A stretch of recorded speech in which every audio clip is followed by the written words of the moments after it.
No ar, Plenitude, o programa do Centro Espírita Joana de Ângeles. Produção Seja Barra. Apresentação Iraci Campos. Olá, queridos amigos, nossos espectadores. Como é bom estar com você novamente. Eu, você e Joana de Ângeles, juntos entrando em plenitude. E hoje nós estamos com uma amiga muito querida, uma amiga muito especial, que vem bater um papo gostoso conosco, falando de tudo que acontece nesse mês, Setembro Amarelo. Setembro Amarelo é a prevenção, mês da prevenção do suicídio. Mas o que leva uma pessoa ao suicídio?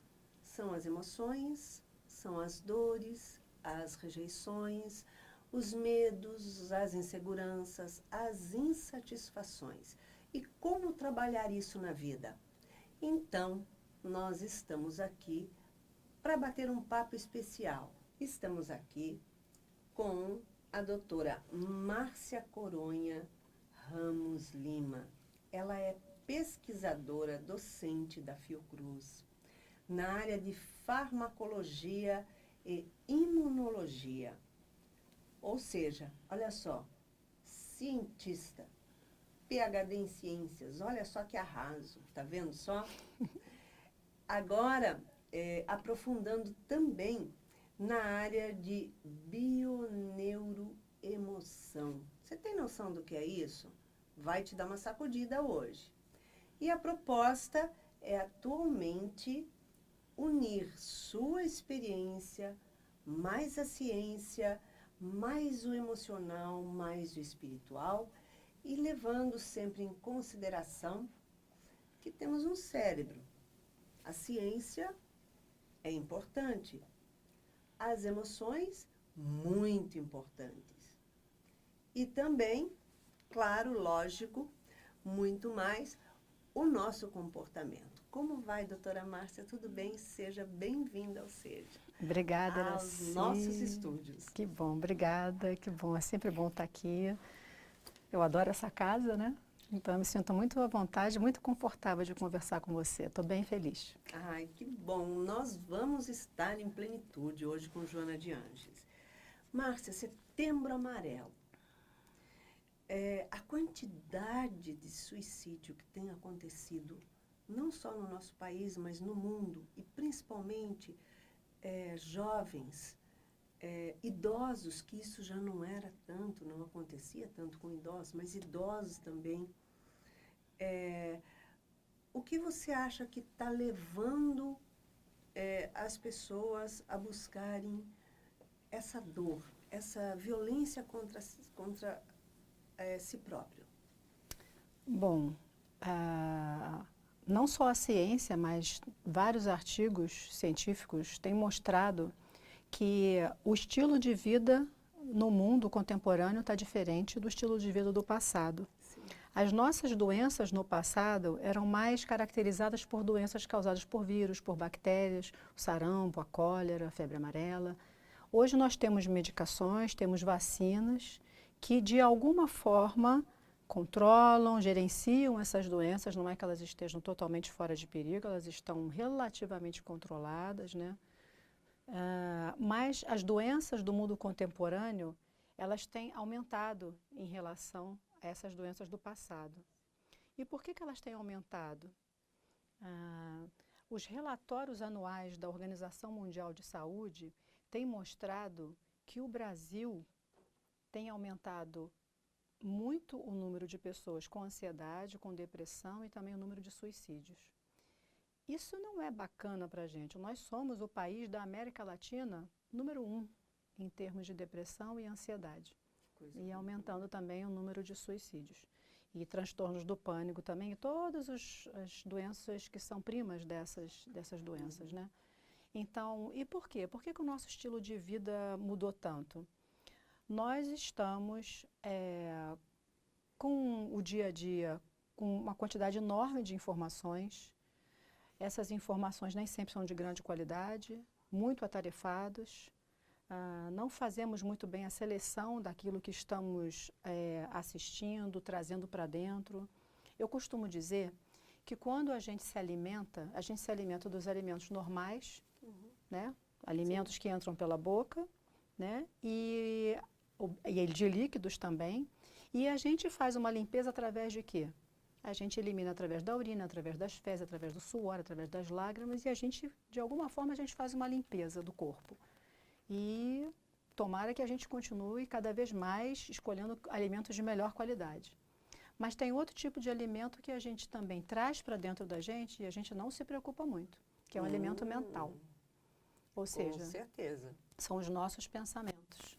São as emoções que a gente lida com o mundo. Como é que a gente interage com o mundo? A gente interage com o mundo através dos órgãos dos sentidos, né? Sim. Então, eu experimento a vida através de 5 órgãos dos sentidos. Certo. Audição, paladar, olfato, tato e... falta um, e visão. Visão.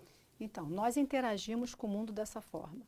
Quando nós interagimos, para cada emoção, para cada interação que a gente tem, o nosso organismo reage imediatamente a essa interação. Se eu escuto alguma coisa, se eu vejo alguma coisa, se eu toco em alguma coisa, existe uma emoção e essa emoção tem um correspondente biológico. Certo. Então, para cada emoção que a gente tem, existe um componente biológico. Então, se para os alimentos que a gente consome a gente consegue eliminar, será que a gente está conseguindo selecionar que tipo de pensamentos de que forma a gente está lidando com as nossas emoções, transformando em que tipos de sentimentos? Então, fazer uma limpeza da nossa mente, dos nossos pensamentos, uma disciplina, uma vigilância, escolher esse alimento também é muito importante. Porque tem um momento em que a gente tem as emoções tão sequenciadas, exageradas, sem gerenciar, sem noção, sem parar, como está muito hoje em dia, nós falamos muito em atenção plena, em meditar, em prestar atenção, em respirar, silenciar um pouco a mente. O que está acontecendo é que nós estamos atropelando. Eu tive um processo no passado de desequilíbrio, né? Tive um transtorno de ansiedade e essa experiência ela não foi nada agradável. Com certeza. Durante Somos o primeiro país em ansiedade no mundo, olha só. E nós somos o primeiro país. Eu tive aos 32 anos uma sequência de eventos que são considerados os estresses, em termos de nível de estresse, um dos mais fortes que uma pessoa pode passar, mas tudo bem, e foram sequenciados. E com essa experiência, eu em nenhum momento parei, olhei para mim e disse, ou pelo menos me percebi, que dor eu estou sentindo, onde é que está essa dor, quando ela começa, quando ela continua, o que eu posso fazer com essa dor, para quê, o que ela está querendo me dizer. Em nenhum momento, eu simplesmente fui, e até o momento que eu desenvolvi a síndrome do pânico e fiquei com ela durante muitos anos, até que após tratamento médico, tratamento psicoterápico e principalmente entender essa busca, esse olhar para dentro, esse que eu aprendi aqui, por acaso, não seja, né? Foi aqui, porque aqui eu sou cientista, tive contato com células, microscópios, no mundo físico, matemático, metodologia científica, estatística, ótimo. Trabalhei com produção de medicamentos e pesquisa, ótimo, muito importante. Mas o mais importante e fundamental conhecimento não me foi ensinado. E não é ensinado nas escolas, não é ensinado nas famílias, não é estimulado aos livros, que é como lidar com as nossas emoções, com os nossos sentimentos, com a nossa mente e entender a relação desse sistema com o nosso bem-estar e com a nossa saúde. Quando você teve síndrome de pânico, teve depressão, síndrome de pânico, a ansiedade, esse transtorno que ele realmente é terrível, você sentiu em algum momento vontade ou veio o pensamento de suicídio, de tirar a vida? Olha, eu não pensei nunca em suicidar, em tirar a vida. porque, nossa, eu amo demais a minha vida. Eu agradeço por tudo que eu tenho, por tudo que eu sou, e aprendi muito com os problemas e com os desafios que eu tive no passado. Aprendi muito, muito mesmo. Mas nem todas as pessoas, cada pessoa se resolve ou desenvolve o pânico a partir de algum problema, ou tem auxílio ou não auxílio. Provavelmente, se eu não tivesse encontrado ajuda medicamentosa, psiquiátrica e também o auxílio da casa, que foi muito importante, talvez eu tivesse alguma ideia diferente, mas não foi o que aconteceu. Porém, durante as crises de pânico, que foram muitas, a gente tem uma sensação de medo que ele não é sensação, é um medo, ele é real, muitas vezes irreal, muitas vezes os pensamentos parecem que não são nossos, há um descontrole, uma falta de autonomia, um descontrole emocional muito grande. Então, eu acredito que um quadro de síndrome do pânico e depressão, muitas vezes, possa levar ao desespero de algumas pessoas quando não encontram pessoas para ajudar, no sentido terapêutico, no sentido do próprio apoio, né? Porque a gente tem dificuldades de sair de casa, a gente tem dificuldade de dirigir, dificuldade de andar de avião, de entrar num chuveiro, num boxe e fechar a porta, entrar no carro e fechar os vidros. É muito delicado.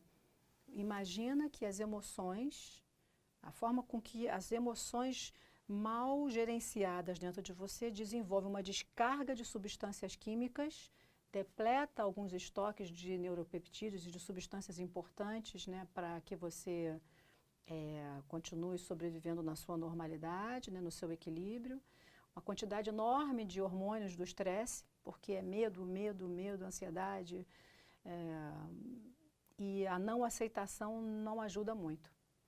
Então, ou seja, é um turbilhão que acontece tudo ao mesmo tempo, que te tira o chão, que não dá visão, como dizem assim, não tem luz no fim do túnel, não tem perspectiva de encontrar ali a cura imediata, toma medicação psiquiatra, faz tratamento psicológico, faz tudo e continua sentindo que está patinando, que está doendo, né? Porque é uma dor constante. Quando você descobriu que existia algo além da ciência, além dessa emoção que estava realmente um turbilhão te atordoando devido difíceis desafios que você passou, então você descobriu que existia algo mais. Como é que você encontrou esse algo mais? O que tinha que ser trabalhado? Pela experiência dos pensamentos que pareciam que não eram meus, a cada pensamento que eu tinha e percebia que esse pensamento não era real, mesmo nessa irrealidade, eu sentia todos os sintomas de como se aquele evento estivesse realmente acontecendo. Eu queria entender como é que os pensamentos... Bom, como uma pesquisadora, uma cientista, eu resolvi mergulhar nessa questão, porque uma coisa é muito interessante. Quando a gente entra na internet, isso há 20 anos atrás, quando a gente entrava na internet, a primeira frase que vinha em relação à síndrome do pânico síndrome do pânico não tem cura. Nossa. Então, foi bem desagradável. Eu falei, agora eu vou investigar isso, vou entender, me virei uma especialista. Porque, afinal de contas, além de tudo, você era uma cientista. Virei uma especialista. Então, eu queria entender exatamente o momento do disparo das reações e até o efeito biológico. E como é que eu poderia gerenciar isso melhor. Então, só para trazer isso como experiência, como ensinamento, porque eu acho que a educação em ciência de bem-estar e saúde, ela serve realmente para isso, vai preencher esse espaço que está vazio. Essa educação em ciência poderá trazer para as escolas, para as crianças, para os jovens, principalmente para os jovens que quando estudam biologia, eles veem as células e eles estudam para passar de ano. como se fosse uma matéria que Passou está de ano, vou colocada no esquecer. papel e dificilmente as pessoas entendem que as células estão dentro de nós e para cada emoção que você tem em relação ao seu contato com o mundo, as suas células respondem a essas emoções e elas são importantes para o sintoma físico que você vai apresentar. Então, antes de qualquer sintoma, a sua célula, os seus sistemas, os seus órgãos, as suas células, as moléculas, os seus mediadores químicos, eles já tiveram uma reação biológica importante e depois que vem o sintoma.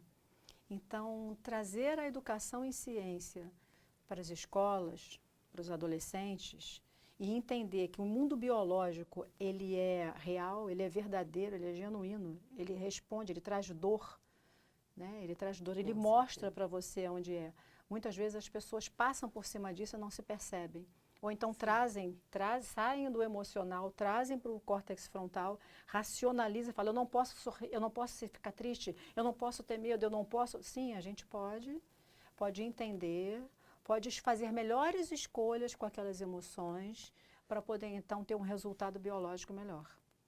Porque se a pessoa se impede de sentir as emoções e procura ignorar as emoções e simplesmente só se tratar com medicamentos da área científica, ela vai estar desamparada de um lado porque ela não vai encontrar a cura total.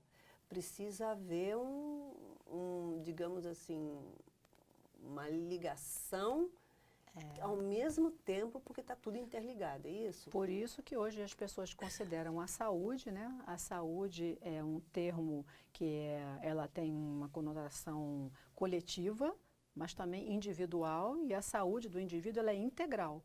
É não olhar para a doença só como um sintoma, como uma dor, mas olhar a geração desse sintoma, como é que ele começa, aonde que ele, com que frequência, começou agora, começou no passado, aonde dói. Olhar para você, a proposta é você por dentro mesmo. A gente passa a vida olhando para fora o tempo todo. Então, hoje a busca é para fora, né? E esse tempo de olhar para dentro, ainda bem que está sendo muito estimulado por várias práticas contemplativas, as pessoas realmente estão nas orações, nas próprias orações, no momento de silêncio, no momento em que você está sozinho com você mesmo e você passa a se perceber.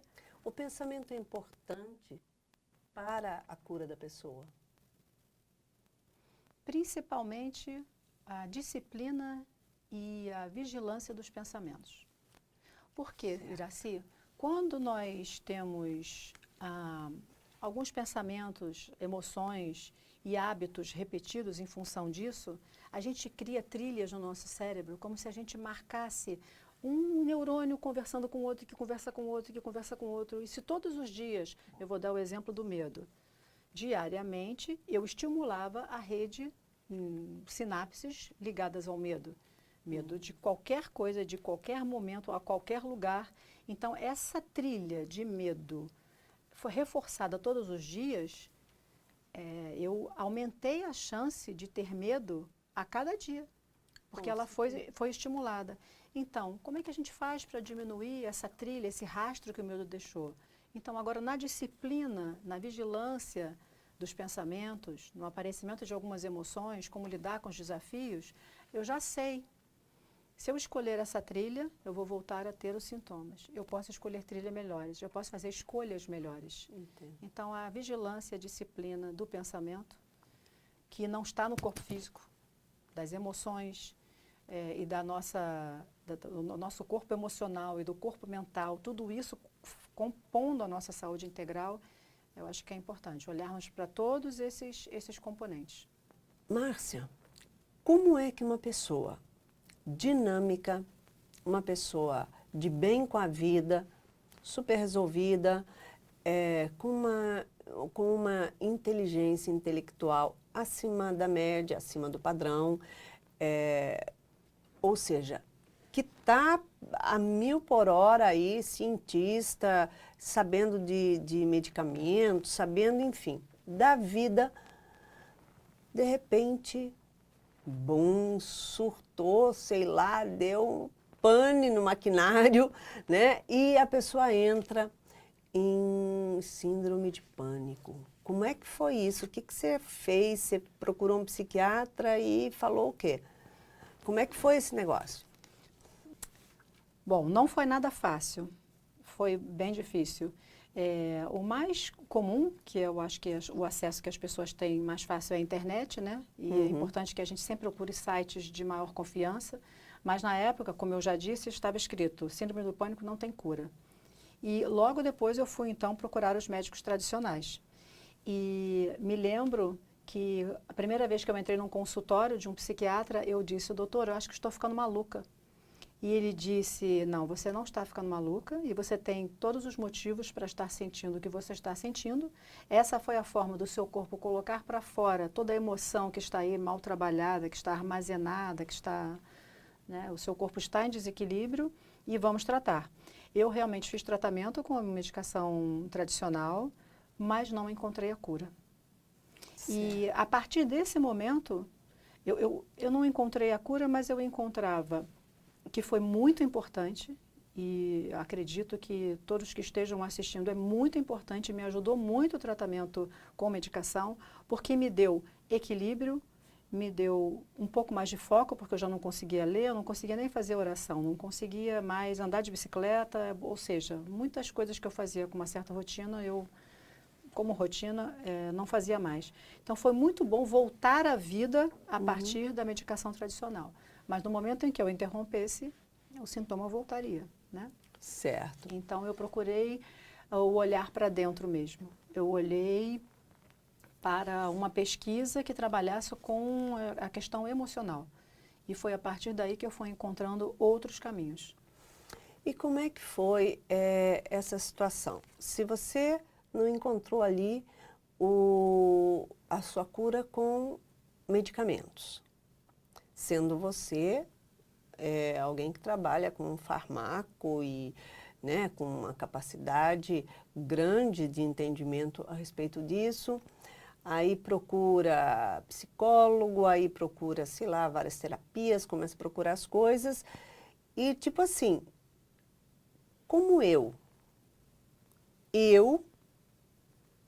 minha vida estava normal e agora está desse jeito. Como eu estou assim agora? Peraí, para tudo, eu preciso me curar porque eu quero voltar a ter a vida que eu tinha, pelo amor de Deus, eu preciso disso. Como é que é isso? Como é que funciona isso?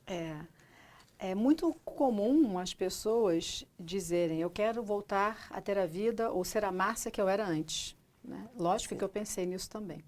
Mas quando a gente estuda e aprofunda e estuda a si mesmo, né? Isso é o que a gente chama de autoconhecimento, né? O que eu percebi é que fisicamente não dá para ser a mesma pessoa. Fisicamente não dá, em primeiro lugar, porque o nosso corpo está se renovando a cada dia. As nossas hemácias, elas mudam a cada dia, as nossas células da pele se renovam em semanas, a nossa pele do trato digestivo ou digestório, intestino e estômago, eles também, as células estão se renovando, os nossos ossos com aquele design impecável, maravilhoso, em anos, de 6 a 10 anos, a gente também renova todo o remodelamento ósseo. Então, e o envelhecimento, fisicamente não, a gente não consegue ser a mesma pessoa, fisicamente não. E emocionalmente muito menos. Porque nós somos seres relacionais.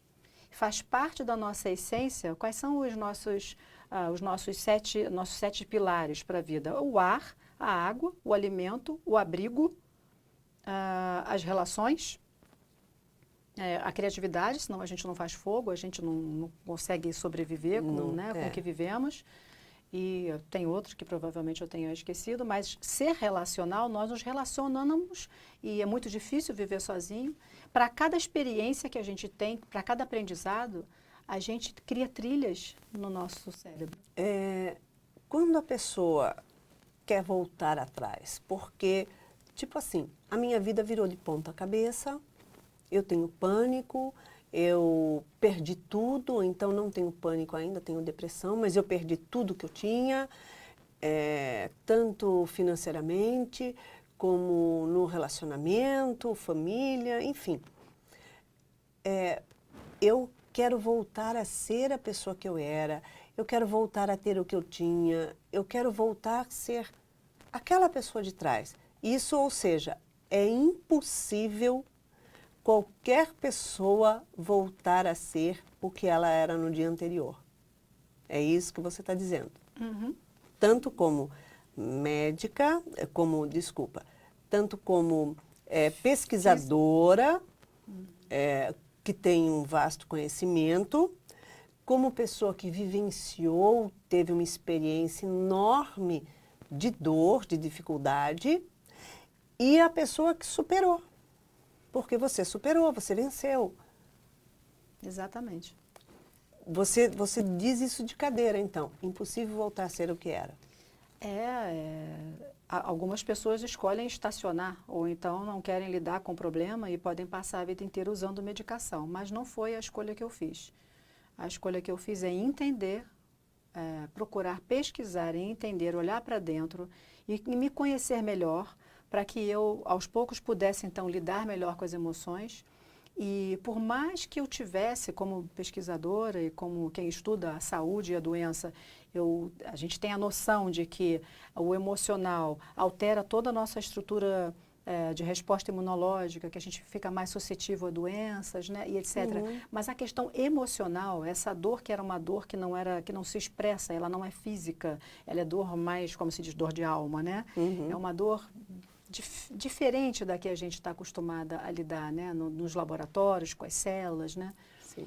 É bem diferente. Eu precisava entender o desenvolvimento, né? A geração desses sentimentos e essa dor para poder, então, tratar lá no início. Porque, imagina, é muito mais fácil a gente... Lembra da questão da alimentação? Sim. É muito mais fácil a gente limpar o organismo e ser saudável com alimentos mais saudáveis e muito mais fácil a gente manter uma mente equilibrada e limpa, prevenindo, do que acumulando aquele estresse todo e depois limpando, né? A quantidade de pensamentos que a gente tem no dia é enorme, a quantidade de desafios, como nós já falamos, no nosso dia a dia é enorme.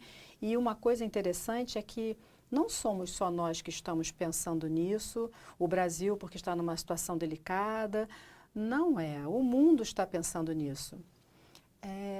O líder espiritual Dalai Lama, Sim. ele muito preocupado com as questões de felicidade e saúde no mundo, perguntou o seguinte: por que o homem evolui tanto? Ele vai à lua, ele faz drone, ele faz robô, tudo para o nosso conforto, tudo para o nosso melhor, nossa satisfação na vida. Mas por que nós não estamos mais felizes? Por que nós não estamos mais saudáveis? Muito pelo contrário, o número de doenças tem aumentado tanto assim. Doenças emocionais, assim, dispararam. Exatamente. E ele contratou um psicólogo, que é muito famoso, chamado Paul Ekman, é um senhor, que juntou, eu acho que mais de 150 ou 140 cientistas do mundo todo para responder a pergunta do Dalai Lama. Que bacana. E ele apresentou como resposta o mapa das emoções. Olha que interessante. Olha E esse só. mapa das emoções mostra que nós temos basicamente 5 emoções: alegria, medo, tristeza, raiva e nojo. Existem outras, mas essas que são...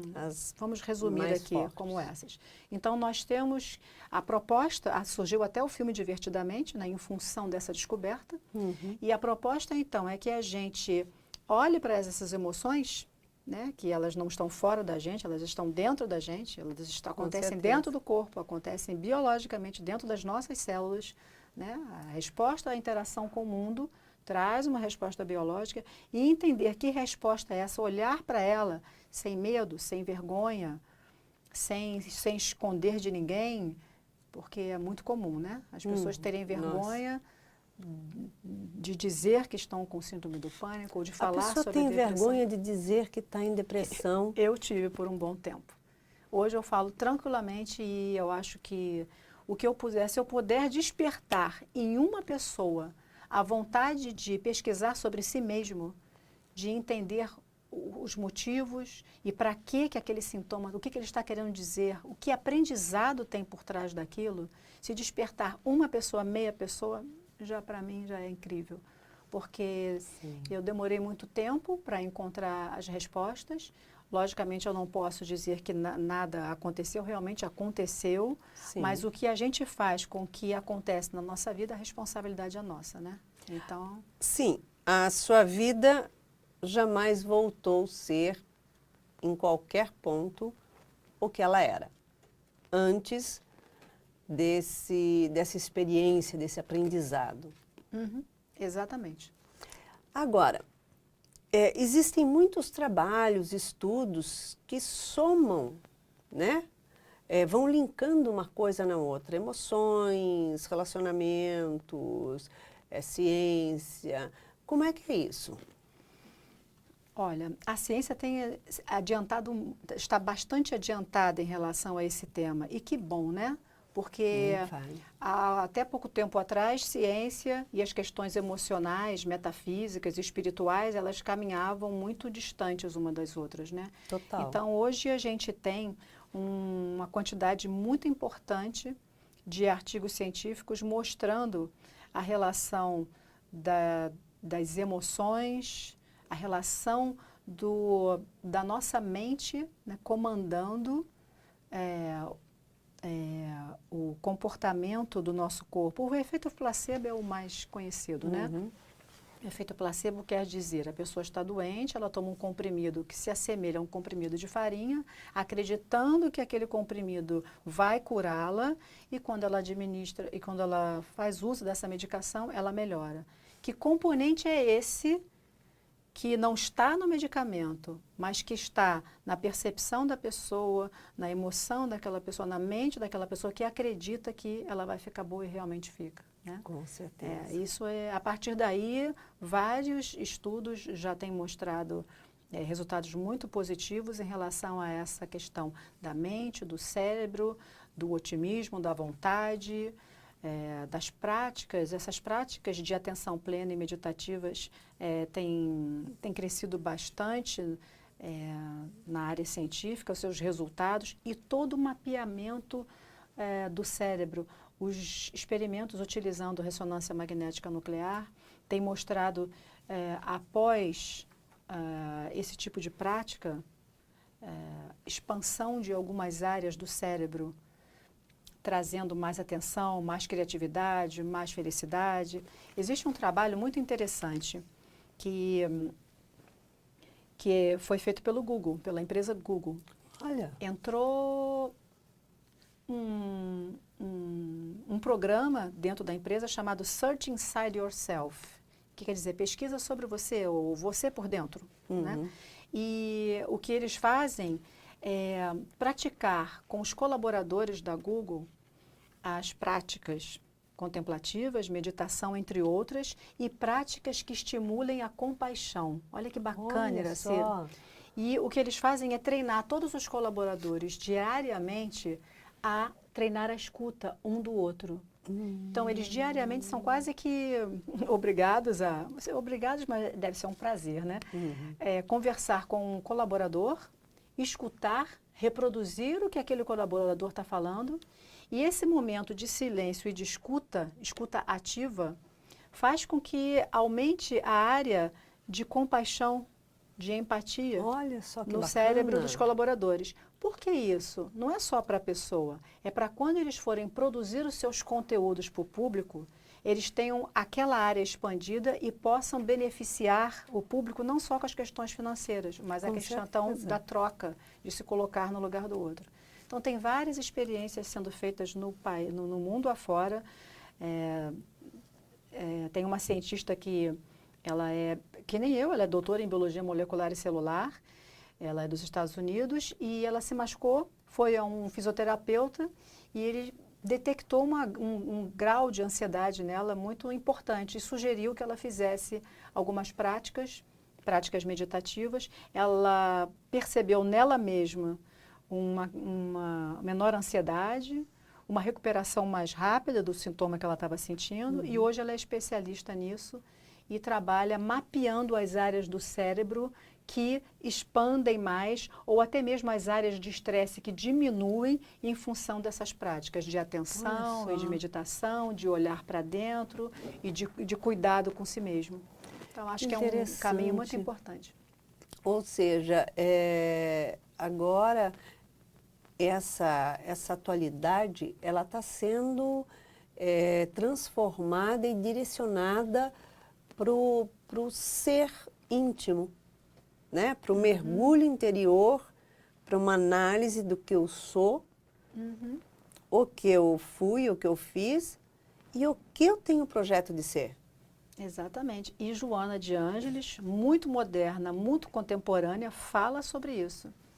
Joana fala não só sobre as práticas, Joana fala que todos os assuntos, eu fico encantada com isso, né? Porque parece que ela está hoje aqui conosco, vivendo e trazendo para a gente, parece não, ela está, e trazendo para a gente exemplos e dicas práticas do que nós devemos fazer.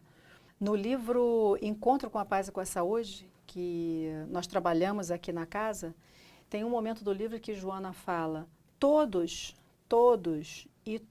os assuntos devem ser conversados em família. Se eu não me engano, constelação familiar também deve ter. Todos os assuntos, incluindo o suicídio. Então, deve ser falado de assuntos de relacionamento, de namoro, de sexo, de suicídio, das doenças, dos seus mal-estares. Todos esses assuntos devem ser conversados em família. E olha que informação e que incentivo para que a gente deixe os nossos tabus, as nossas crenças, os nossos valores ultrapassados e trazer esse conteúdo para ser conversado com as nossas famílias, com os nossos filhos. Porque às vezes a gente tem uma pessoa do lado que por vergonha, por medo ou por qualquer outro motivo não conta o que está sentindo, guarda. Então sejamos atentos a quem está próximo a nós e também vamos estimular essas pessoas a falarem sobre esses sentimentos. Então, quando a pessoa então está em depressão ou em pânico, o que você orienta? Bom, Iraci, a minha orientação é que a pessoa procure um auxílio médico, o tradicional, um psiquiatra, nesse caso. O acompanhamento psicoterápico também é muito importante para que a pessoa volte para a vida, para que ela saia de casa, para que ela tenha foco, para que ela possa estudar, para que ela possa se desenvolver e, a partir daí, fazer suas escolhas. Certo. Acho que as escolhas são é uma ordem muito pessoal, né? Mas existem várias possibilidades. Nós temos ambientes espiritualistas, onde a pessoa pode entender melhor que ela não é só um corpo físico, que ela tem outros corpos, o corpo mental, o corpo racional, né? O corpo espiritual, os corpos celestes, mostrar que nós realmente não só somos um pacote de células, né? E uma coisa muito importante, uma célula não decide mudar o seu comportamento de uma hora para outra por ela mesma. A célula não diz, agora eu vou entrar em crise e vou desenvolver uma síndrome do pânico. Não, a célula não tem essa autonomia, ela não tem essa capacidade. Quem dá a possibilidade dessa célula responder de forma diferente e desequilibrada, somos nós. Através dos nossos pensamentos, através da nossa vontade, através da nossa emoção e através da escolha dos nossos sentimentos, ou seja, a partir de uma emoção, que sentimento vai ser interpretado, né? Que sentimento eu vou manifestar em relação a essa emoção. Ou seja, a pessoa precisa se conhecer agora, o que ela é, o que ela sente, o que ela pensa. Não adianta querer ficar olhando para trás, tem que olhar o já, o agora, o presente. Porque nós temos o hábito de olhar para trás. Porque eu fui, porque eu era, porque eu tinha, porque eu fazia. Quais são as doenças da nossa vida contemporânea? O que nós já sabemos. A pessoa, ao invés de estar plena, com atenção plena no seu momento presente, ela vive se lembrando do que aconteceu no passado, em estado muitas vezes de depressão, porque é muito mais fácil a gente lembrar das coisas negativas do que dos fatos mais marcantes e positivos da vida. Ou então olham lá para frente com ansiedade, esperando que alguma coisa aconteça ou que alguma coisa não aconteça. Eu quero muitas isso, vezes, eu quero aquilo e muitas vezes isso só gera um quadro de ansiedade muito grande. Então, Viver no momento presente, aproveitar ao máximo esse momento, estudem, leiam sobre isso. A gente não tem tempo para falar sobre isso aqui, mas a literatura está repleta, existem várias oportunidades de aprendizado sobre o que é estar em atenção. O momento que a gente vive, mais importante e único, é o momento presente. Então, ou seja, é aqui, agora, né? O ontem já passou, o amanhã não chegou ainda, então vamos viver o presente, se observando, se sentindo, se conhecendo, valorizando cada minuto, o positivo, excluindo o que é negativo, porque ninguém precisa carregar junto, não é isso? Olha para ele e diz, o que eu posso fazer com... Olha para ele, não o esconda. Olha para ele e vai fazer melhores escolhas em relação àquilo que aconteceu, que não foi agradável na sua vida. Eu não posso nem dizer que seja negativo, eu vou dizer que, dependendo das escolhas que a gente faz, a gente tem respostas que não trazem bem-estar e respostas que trazem bem-estar. Desse aprendizado todo, Iraci, ficou uma coisa maravilhosa. Ficou mais vontade de aprender, mais vontade de ensinar, mais vontade de dividir com as pessoas o aprendizado e agradecer, ser muito grato. E mais vontade de viver. Mais vontade, sem dúvida, sem dúvida, sem dúvida. Doutora Márcia, muito obrigada por você estar novamente em plenitude conosco. Que bom. E estarmos com essa alegria, com esse coração motivado, em levar amor e espargir plenitude por aí. Obrigada, Márcia. Eu que agradeço. Obrigada, Iraci. E para que nós tenhamos uma semana de amor, de paz, de muita alegria, para isso é lógico, deixamos aqui um beijinho cor-de-rosa. Muito amor para você. Plenitude. Produção Seja Barra. Plenitude.